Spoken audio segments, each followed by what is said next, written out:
We talk a lot about brands and businesses here on the Brand to Fan Show, so it's time to explore fandom on a higher level, like for an entire industry. You might not know that the Brand to Fan Show is an extension of the big idea I shared on stage last fall, giving a keynote at the National Golf Foundation's Business Symposium. And there I really shared for the first time this message that industries which are building around creating and engaging fans are the ones that are truly building for the future. So today we're going to go deeper into sports and industry with my guest, Ted Eleftheriou. Ted was one of my first clients after leaving the PGA Tour and starting my own consulting firm. And over the last 8 years or so, we've cheered each other on online. Ted started his career in Hollywood before getting into the golf industry, and I am so fascinated by the way that he brings creativity to business in a way that inspires those on the ground to help turn on that spark or love for the game inside others. Ted, welcome to Brand to Fan Show. Thank you so much, Lauren. It's so nice to see you again. Thanks for having me on.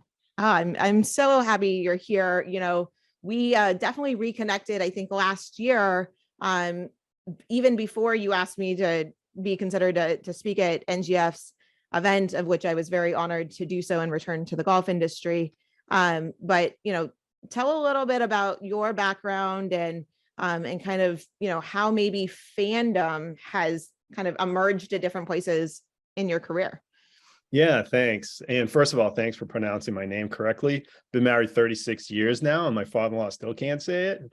I think it's because he hates me, but that's another story. So yeah, we definitely practiced that before we started recording. I don't know what you're talking about. No, yeah, thanks for asking. You know, to try to make it short, I'm originally from Fitchburg, Massachusetts, a small town that a lot of people don't know about. And I was playing in a heavy metal band, and I wanted to go to Los Angeles and give it a shot. We were playing gigs, and we thought, hey, we're pretty good. So we went to LA, which is probably where most of your viewers recognize me from. You know, I was playing in a band called Hell No. And needless to say, it didn't exactly work out the way I'd hoped. But the funny thing is, when I went out to LA, I started working as a paint driver for a paint company. And it happened to be that they delivered to the film studios. And I was at one of these runs waiting for a person to sign my order. And I heard him on the phone saying, look, if I don't find somebody in here pretty soon, I can't do this by myself. I need another stage manager. So just for kicks, I tore off a piece of paper, gave him my phone number, dropped it in his hand and said, hey, if you can't find anybody, I'd be happy to like give it a shot and learn what it takes. Been 2 weeks, I didn't hear anything from him, and all of a sudden he calls me up and says, how soon can you start? So that kind of launched my career into film. I started working as a stage manager, and I really did my due diligence to try to learn everything about production that I could.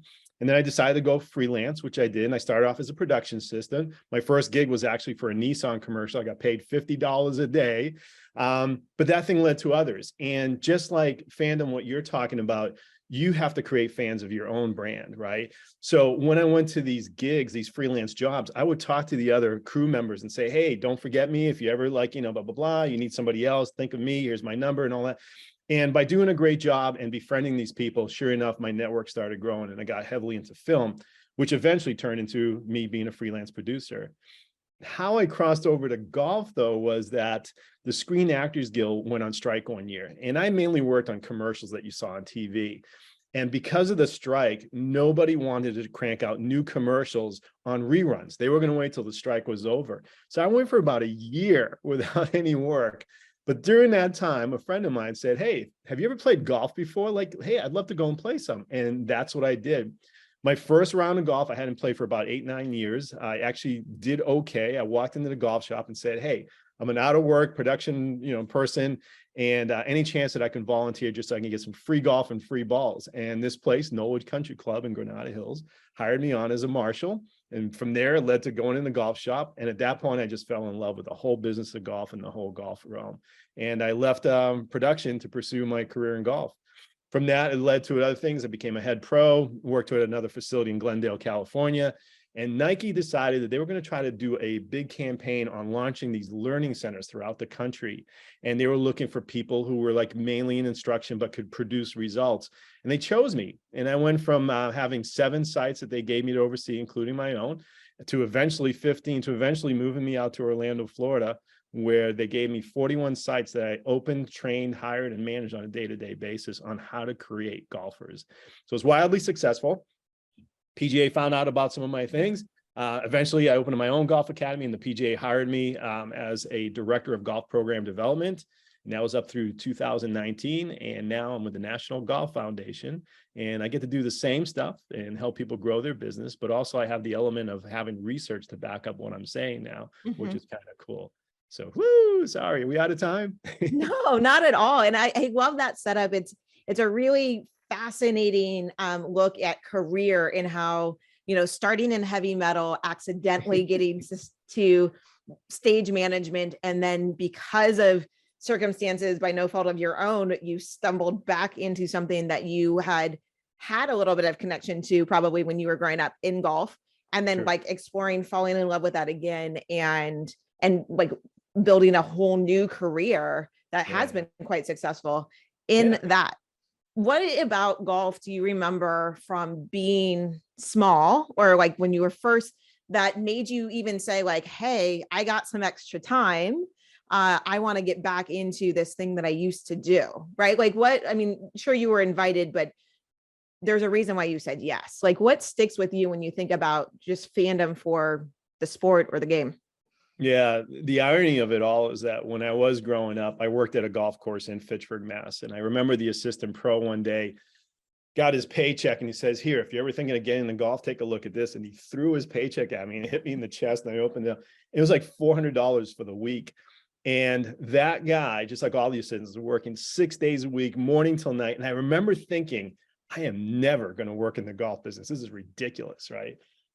So I played as a junior and I left with never having the intention of getting in golf. But when that Screen Actors Guild went on strike and the opportunity came to go play golf, I just fell in love with the whole game concept and all that. And even my initial reasoning was to get better, to give it a shot, to go on tour, which you'd probably find a lot of PGA professionals have a similar story. We wanted to get on tour, didn't exactly work out, and here's the back end. But what I did is, it wasn't so much that I didn't get on tour as it was that I took a lot of lessons. I learned about the golf industry. I learned how to interact with people. I used my background in film on how to be creative in that. And I just fell in love with like teaching. I got to teach people that I never thought I would have, from celebrities to even tour players that are playing now.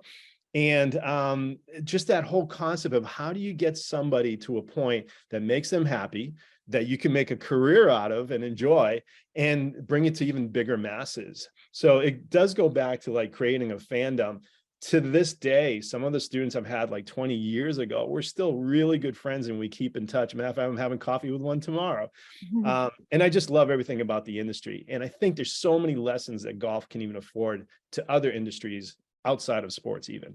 Yeah, I think one thing I want to ask you about is, in teaching and then going from kind of teaching on your own to opening these centers and working with other pros or instructors, right? I mean, the end goal is not to like perfect someone's swing, but like hook them into the game, right? Like ignite that spark and help them find love for the game. And I know that like I grew up playing, I started playing junior golf when I was maybe 10.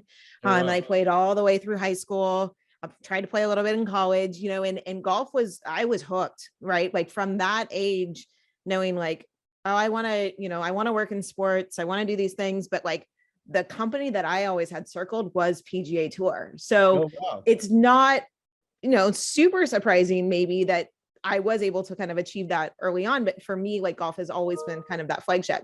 So when you're working with people who are tipping other people in, igniting that spark, what are some of the things that are most important that you have to convey to the instructors so that they can do their jobs? Not to perfect the golf swing, but just to help someone fall in love.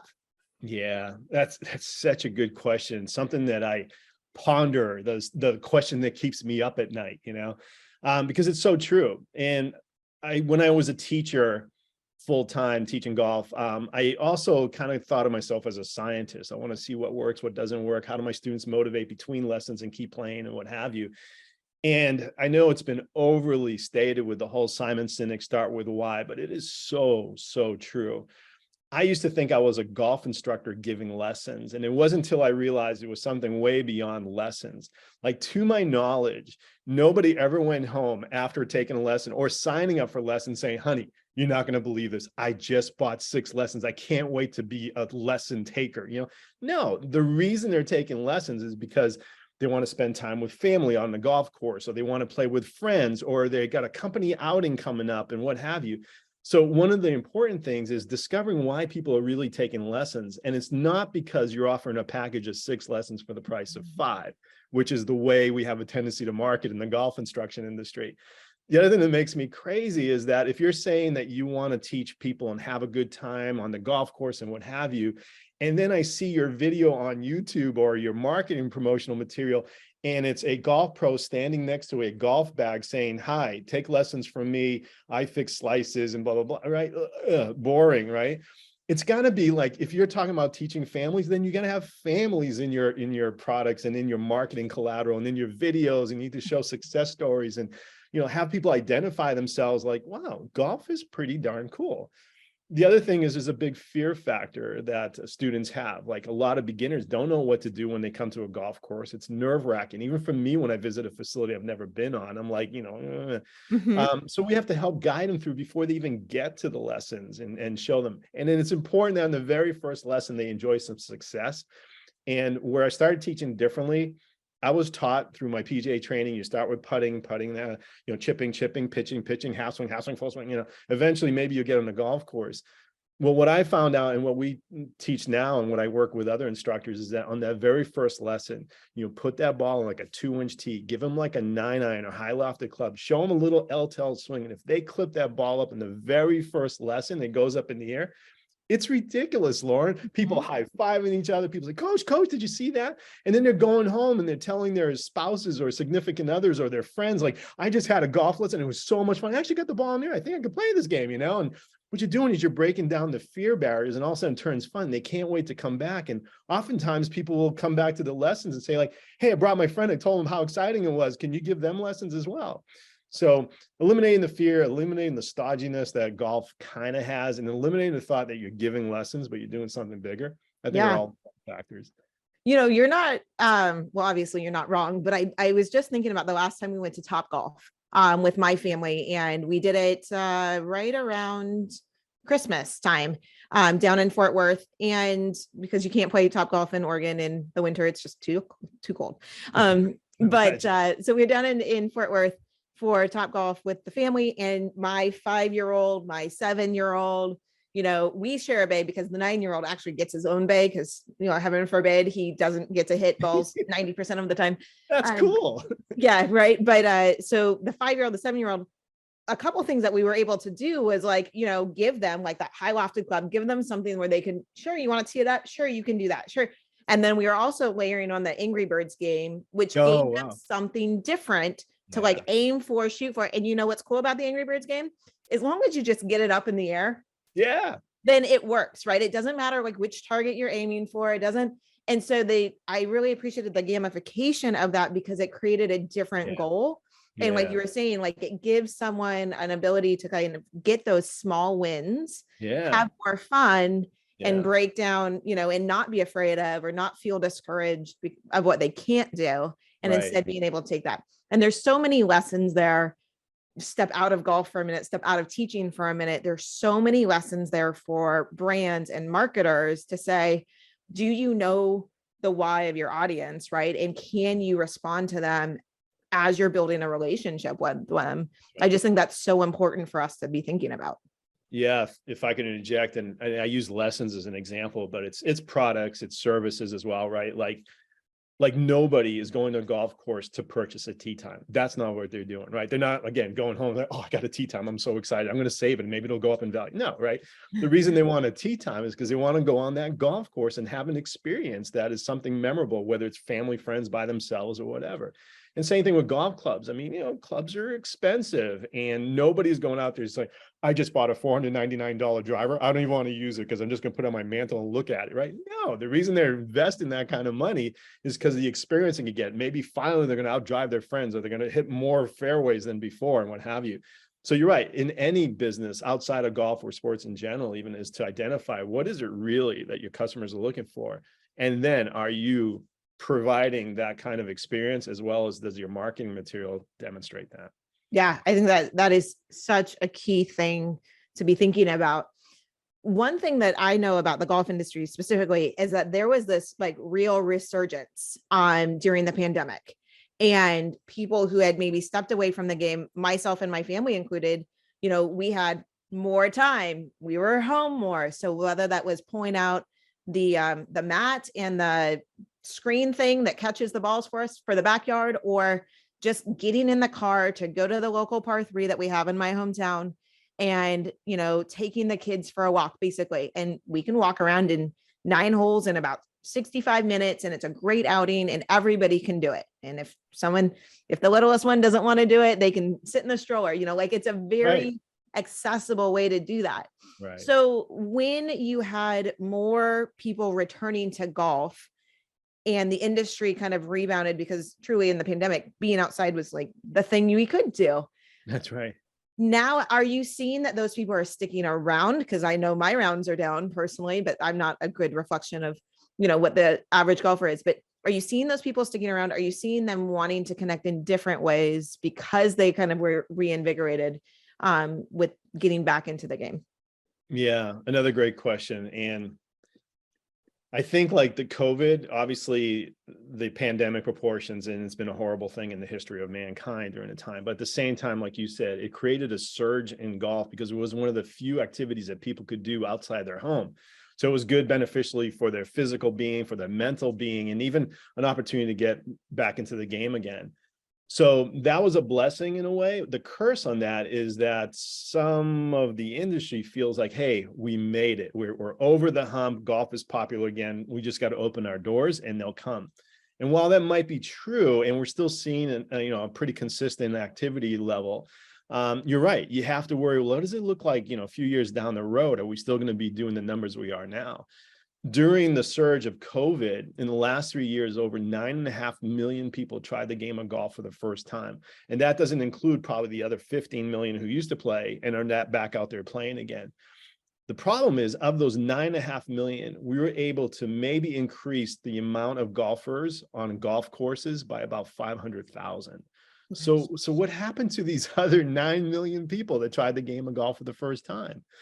In addition to that, we're not doing a really good job reaching out to these people. And I think that's why the numbers are low. But Topgolf, like you mentioned, and the other activities, what we call off-site, off-course brands, are doing a phenomenal job of attracting people and making it fun, right? So beginner lessons in the golf course industry, it has a typical being of like, hey, we're going to, teach you how to hold the club and set up to the ball and all that. And we're going to give you a brief like etiquette and rules, so you're not talking on people's swings. And and by the way, it's probably good you know a little bit about the history of golf, right? But Lauren, you don't go to Topgolf and then say, you know what? Before I take my first shot, can you give me a little bit about the history of golf? And I want to learn about nobody says that, right? What they want to do is they pick the biggest club they have in their, and they just swing at it like as hard as they can. And they're having fun, right? So this past year, 2022, I don't know if you know this or not, but we've had more people participating in off-course only activities like the Topgolfs, indoor swing simulators, whatever, than people have played on-course only. It's the first time in history it's happened. And not by a little, by about 2 million, 2.5 million people more playing these off-course. So what are they doing that we can capture in the golf course industry? And part of it is their marketing material shows people having fun. They're not showing an empty bay and saying, come to Topgolf. This is what you can expect. But if you go and look golf courses online and then click the image tab, every single one of them, and I'm saying like almost every single one of them, shows a picture of a signature hole with nobody on it because God forbid they, blurry the image or whatever.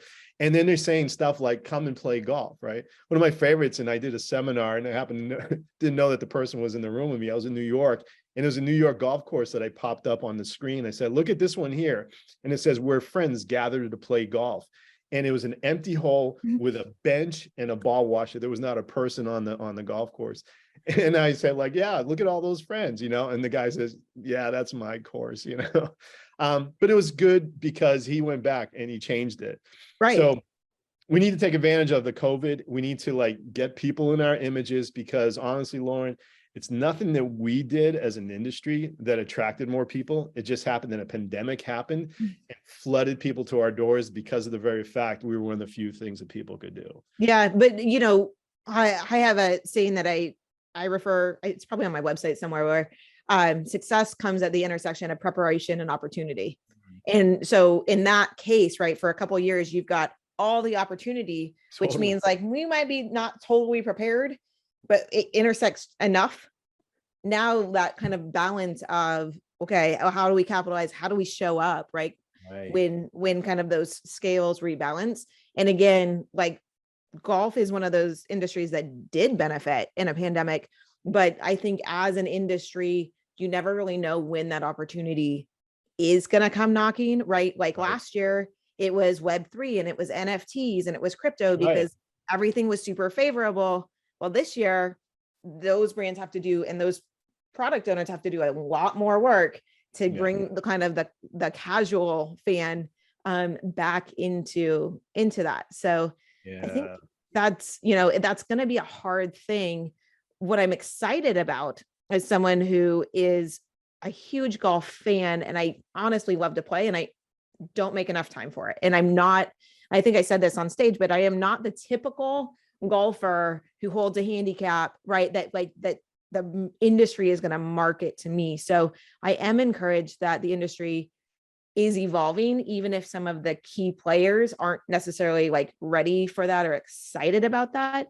But when you think about industry evolving and more people coming to golf in just different ways, how are you all thinking about making sure that golf doesn't go the way of like a sport or an industry that just kind of got left behind?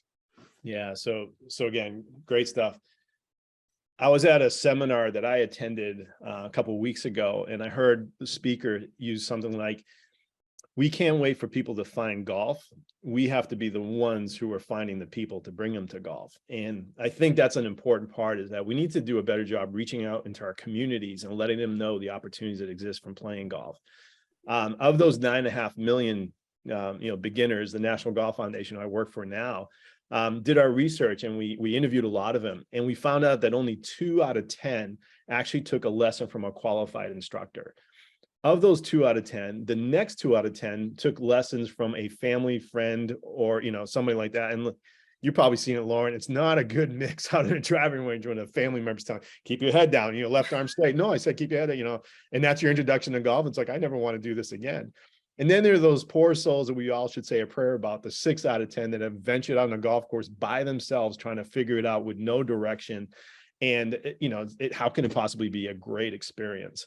So one, we have to be the ones that are going out there and actively interjecting and finding a way to interrupt them from doing it on their own, and getting out there and inviting them to our golf courses to do something differently.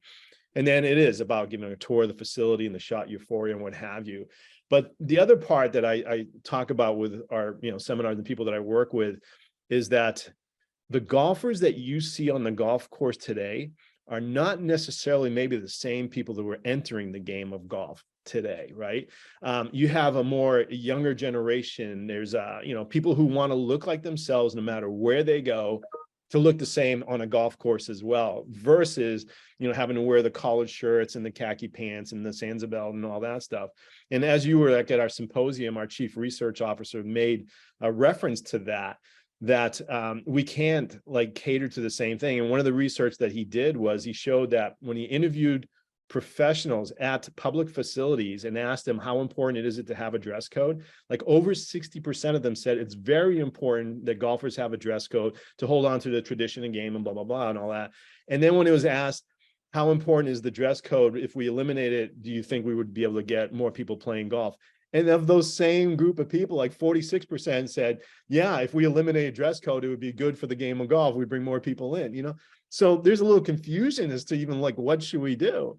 I'm one who's very relaxed in the dress code. I understand if you're playing at a private country club and you belong to it, they have their own, Their own rules. Yeah, absolutely. Right. But a public facility, I mean, why is there still a dress code? And probably one time I put on Facebook, I showed some people wearing fedoras and t-shirts and hats. And I said something to the Facebook audience, so what do you think if you saw these people on the golf course? And I got like roasted, I was like, people, oh, they're beginners. Clearly, I wouldn't play if I saw people like that on my golf course, like, oh, they're going to slow up the whole day. They're not going to have a good experience, and neither am I. It was all negative, negative, negative, negative. They just made the assumption because people were wearing t-shirts, jeans, and a fedora that they're not good golfers. So we have to do away a little bit with that stigmatism. And then I'll shut up for a little bit till your next question. We saw the similar surge, right, when Tiger Woods came on the scene. We were flat as an industry. Tiger Woods comes up, and on-course participation was the highest it's ever been, even to today. But within 3 to 4 years after the magnitude, it went back to exactly the way it was before the Tiger Woods phenomenon. So this COVID surge that we're seeing, I can't think of what else would be able to create such an interest in golf again. I probably won't see it in my lifetime if it happens. So we definitely need to find new ways of attracting new people who might not be the same people that are currently playing golf if we want to sustain golf and keep healthy levels of participation. Yeah, the biggest takeaway, I mean, when I got to sit in the room at Business Symposium after my keynote and listen to kind of everyone else discuss the future of golf, the thing that stuck with me word for word was when Jeff Cottrell, who's the CMO of Topgolf, had said, you're thinking about this all wrong. Growing the game, which is the thing that everybody talks about in this industry, like growing the game, is not the goal. It's actually the outcome of the things that you're doing, which reminds us that what goals that we have for our customers and our audiences are definitely not the same goals that they have when they're trying to interact, like when they just happen to stumble by us and do that. And so that is, I think that there's something really powerful to unpack there. Like, you've seen this before, like you've kind of seen these waves in the industry, and that like it's going to pass you by. Right. And again, like, I'm a very quote unquote non-traditional golfer these days because I've been golfing with strollers, right? And I will take, and I want to go find a course where I can play a 3-hole loop, or I can drop my kids off, at a putting green while I go hit the balls. Like, I want my golf experience is literally tied to my children, because to leave them for 5 to 6 hours on a weekend is not going to happen, because I'm probably going to sit in a hockey rink with them for 4 or 5 hours instead, right? Like the exchange of like how much time I have and what's available. Yet it is something that's so important to me that I do want to pass on, and I do want to make that available to my children. I want them to fall in love with something that I have always loved. And so that like continuation of fandom and how you can empower people who do love to like kind of pass that on to tell stories. Isn't that a powerful part of this experience? Oh, without a doubt. It's like anything, right? I mean, first of all, I love storytelling. I love hearing stories, and who doesn't love a good story? And you're right. If you could do something like to pass it along to your family for generations to come and have that experience of playing together and enjoying time together and with other people as well. I mean, what more powerful antidote could you possibly have than to create those experiences? And like you said, Cottrell was talking about the experience. It's in any business, right? I mean, it blows my mind how like we kind of hide a little bit behind technology sometimes when we forget about the human interaction part of it. And I think that's so important in golf and in anything, right? For example, I was at Walmart the other day, and cracks me up. I'm going through the self-checkout, and after I get done, the machine says to me, "Thank you for shopping Walmart. I hope to see you again soon." Meanwhile, the live cashier, who was like one row over, all I heard her saying was, "Next in line." And then it was beep, boop, no conversation, no eye contact, nothing, didn't even tell him what the total was. The person just had to look in the credit card machine and put it out. So I fear like sometimes, again, with blessing and curses, that COVID is a good thing. It's a blessing, but we have to change the way we treat people that come onto our golf courses to create those stories that they can tell others and experience like happiness. Yeah. Outside of golf, is there a story or an experience that you've had recently that maybe like has worked its way into some of your talks or your storytelling? Yeah, thanks for asking. One that does come out is, as you know, I'm like a ridiculous coffee drinker, right? I mean, it would be easier and cheaper on my family if I did illegal drugs. Yeah, there you go. Illegal drugs and all the money I spend on my coffee addiction. But I was at a Starbucks, and I'm a big fan of Starbucks, and I know they get a lot of heat sometimes, but I was at a Starbucks sitting down, it wasn't really crowded, and this woman comes into the store who's severely disabled. I mean, she was wheelchair bound and she couldn't speak. And she pulls up to the counter And the partner, the Starbucks employee behind the counter, recognizes or realizes there's a situation here and starts pointing to different coffees on the menu. And the best that the lady could do was grunt. So when she got to the coffee that she wanted, she was making noises to acknowledge that's what I want. So she made it and all that stuff. And then she rolled by the pastry area and she was going through each one. The barista, the person at Starbucks was doing same thing. Once it got to the pastry that woman wanted, the woman grunted and got it for her. But then she says, I'll bring it out to you. So the lady pulled up to a table and then this lady behind the counter comes out. And not only does she bring it, she sits down with the lady and she starts feeding her and then taking the coffee and putting it to her lips. And she spent like probably 10, 15 minutes, like just interacting with this human being, which you cannot hire somebody that has to be like ingrained for somebody to do that. You can't train people to do that. So I was so blown away by the whole situation that after when the woman left, I said to her, like, that was the most amazing thing I've ever seen. I mean, I was like almost in tears. And I said, I'm going to write Starbucks a letter and just recognize, could I have your name? And her name was Cindy, by the way. And I did. I sent Starbucks a letter saying this is what happened. And Starbucks wrote me back a letter. Thank you for acknowledging this, and gave me like 2 free cups of coffee or something like that, whatever. But later I became friends. I frequented the Starbucks with Cindy and I asked her, hey, I wrote that letter. Did you ever get any acknowledgement? She goes, oh yeah, I did. I go, oh, cool. What'd you get? And she goes, well, I got a nice plaque and a gift certificate and all that stuff. Let me show you where the plaque is. And I said, oh, okay. So she took me in the back room, was probably not supposed to. And there was a hook with a bunch of coats and aprons on the hook. And she peeled off all the coats and aprons and there was her plaque underneath the hook. And she says, that's why my manager thought of that. Didn't even like put it out where people could see or acknowledge it. Underneath the coat hack hook was where she put this plaque. So surely, I mean, Cindy no longer works for Starbucks. She's taken a job and now she's working as a cashier at a grocery store here. So to me, that human interaction, like they should have like made her like, this is how you do it. You should like, this is how we create customers. And Starbucks always talked about like, we're not in the coffee business serving people, we're in the people business serving coffee. And now is a great opportunity to really go to town on this story and let people know it. And I think they whiffed on that, or at least at the local level that the GM did. And I have lots of Starbucks stories that, of people doing amazing things. And, but that one always like stuck out to me. It's one that I like to share with people, how amazing that Cindy was.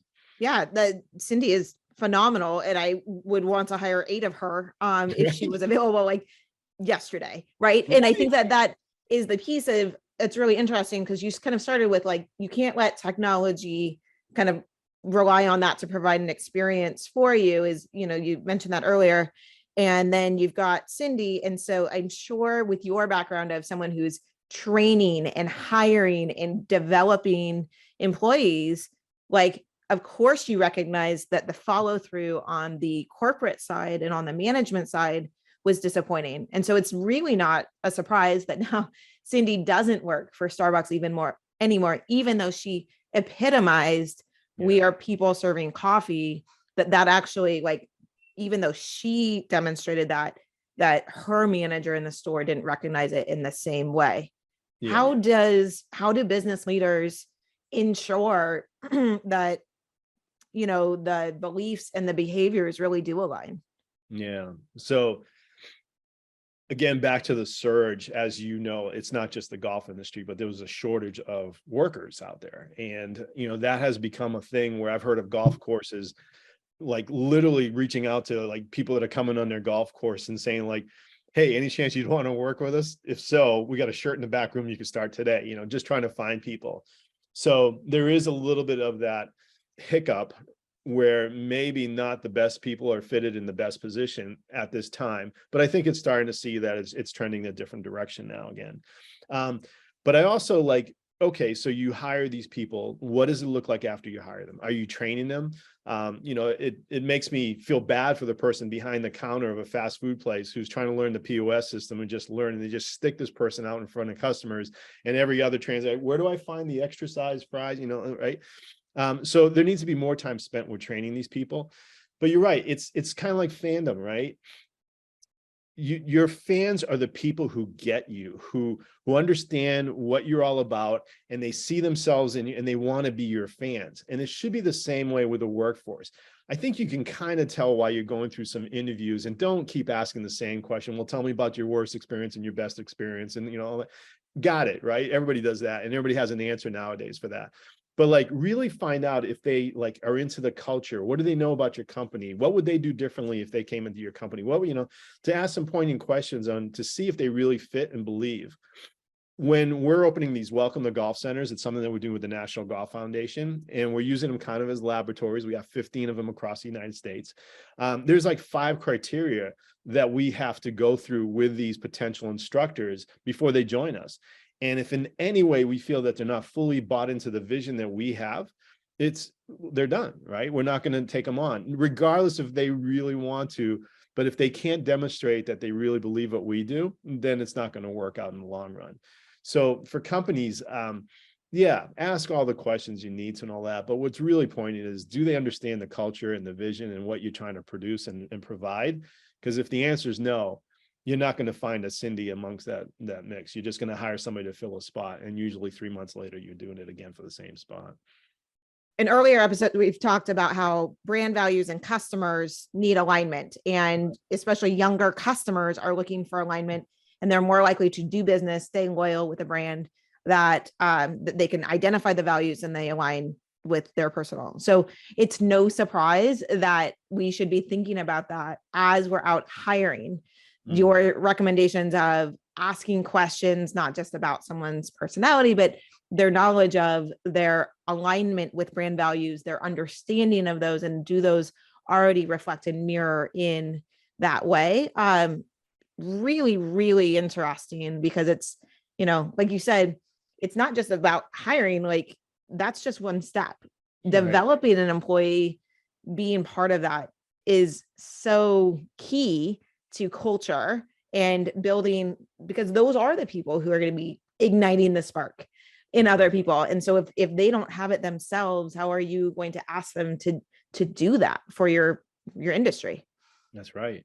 Because they're representing your brand, whether you think so or not. They're the ones who are in the front lines, or talking to people and their customers and your fans. And clearly, you can't be there watching over their shoulder for every interaction they have with a fan. You're the one who has to really trust these people, and to do so, you have to train them, because you can't hold somebody accountable if they really don't believe in what you do, or, and more importantly, they haven't been trained to understand what it is that they're supposed to do. I think that's just unfair to the employer and the employee as well, not to mention the fans that you're trying to serve. So I agree with you. That's such an important part. That's cool. Well, I'm excited to hear that you're doing more welcome to golf initiatives. I hope that you bring one maybe closer to the Pacific Northwest, so I can be re-welcomed back to golf. And, I don't have strollers in tow anymore, but I do have 45 minutes here and there I can get out and spend. We could keep talking all day about golf, but it would be probably more enjoyable for both of us if we were out on the course to do so. So we'll have to hold that for the next time. But Ted, before I let you go, I want to ask you the 2 questions we ask everybody here on the Brand to Fan show. Get ready. You alluded to your affinity for Starbucks earlier with that great story. I think I used the word addiction, but that's okay. No. Okay, that's good. That is like the end. That is the last step in the fandom ripple experience that I shared on stage. Is there is like connection and story, and then there's addiction, which probably again another episode down the line. What else are you a fan of, Ted? It just goes back to show about the emotional connection that brands can make to create fans. So not only do I love Starbucks, I'm a big BMW fan. I bought my first one this past couple of years ago. And even though the car is just this most of the time in the garage than it is on the road, I still have this emotional attachment to it. I still park the car, and before I leave, I take one more last look at it to just say, yeah, it's mine, right? Apple computers. I mean, I'm on my MacBook Pro right now, and I have all my iPhones, and I can't even say that they work better than Microsoft, but I'm a big fan of theirs. I love their culture. I love everything about them. Their simplicity, the minimalism, in a lot of ways, their design. They kind of know what they stand for and where their market niche is. So for me, Apple, BMW, Starbucks, like the top three on my list.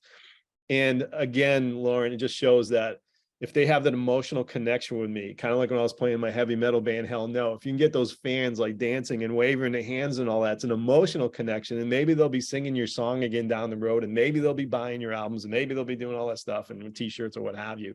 But until that emotional connection is made, I think you're not quite representing or gearing out to fans. And that's why even in golf, that very first lesson has to be a person who hits a golf ball in the air. So they have that shot euphoria. So they make that emotional connection with golf before they realize all the other components that go along with it. Yeah. There's so many different ways in, whether it's a brand or a sport or that kind of experience. Because I remember getting into golf was me sitting on the couch with my grandfather. And the first time and getting to grow up like at the weekends watching golf with him, where the first time he put his hands or my hands on the club, to show me how to grip the club, I was like, I don't like this. This isn't comfortable. And it was like me. I mean, I was probably 5, right? But I was like, oh, I don't know if I like that part, but I love the emotional connection of doing this with my grandfather, of knowing, I assume that because he played golf and we also watched golf on TV, well, at some point he must have played golf with these people, like must have been that good. Like, weren't you on a tour? Like, didn't you go and play? And he's like, no. Right. And that is such a great story. Oh my gosh. That's so good. So to think about like how that emotional connection happens, it can be that first swing, getting the ball up in the air. And it could also just be inviting someone to come along, right? And just saying like, not like, hey, you can go play, but like actually inviting them to come with you is so powerful. So powerful. Yeah. Okay. Second question from our friends at Fan Wagon, the home of Second Fan Fashion. Question is, what is your favorite jersey or piece of fan wear maybe you have in your closet or you used to have and wish you had it back? Oh gosh. If you saw my closet, first of all, I'd be embarrassed because I'm like ridiculous when it comes to like collecting t-shirts and all that. And a lot of them have to do with coffee, But being from New England, I'm a just ridiculous New England fan, true to the hill, whether it's Patriots, Bruins, Celtics, I'm there at all. And I do have a lot of like number 12 jerseys and hats for Tom Brady days and all that. So I still keep them. But at the same time, Tom has broken my heart when he left the Patriots. But I'll still always have a place for them. So I would say probably my Tom Brady jerseys and the hats that I have, those are something that's really important to me. Well, if you need to pare a few of those down now that he's retired again for the second time, unless by the time this podcast airs, he's unretired again for the second time. But we can help you with that. We can help you with that on FanWagon to pass on your greatly loved and gently used gear to someone else who is also. I'll be contacting you. Yeah, absolutely. Ted, it was such a pleasure to have you here on the Brand of Fan Show, and hopefully several of the listeners, all of the listeners, now fans of yours as well, and the work that you do and the creativity you bring to an industry that desperately needs it. How can people connect with you, follow you going forward? Yeah, I appreciate that. First of all, National Golf Foundation, they have a website, which is simply ngf.org. And if you go to the About page, you can find me listed on there. I'm on the very last one. I don't know if that's a good thing or not. But my contact information is that if you click on my image, you can get a hold of me that way. If not, you would have to go through my name, Ted Eleftheriou at ngf.org. And the chances nobody wants to do that. There's just no way. So go to ngf.org, check out the About page. You can get a hold of me via phone or via email, and love to reach out and embrace and engage with fans. Awesome. And we'll put those contact links in our show notes as well on the Brand of Fan show website. One thing that I do as we wrap up the episode is try to succinctly give kind of the key takeaways of what you talked about, Ted, as we are talking about had set up, having you on to talk about bringing creativity and inspiring those who are really on the ground to inspire others. So a few things that we talked about today. I really loved how you talked about wanting to start with why your audience is interested in the first place, what goals that they have.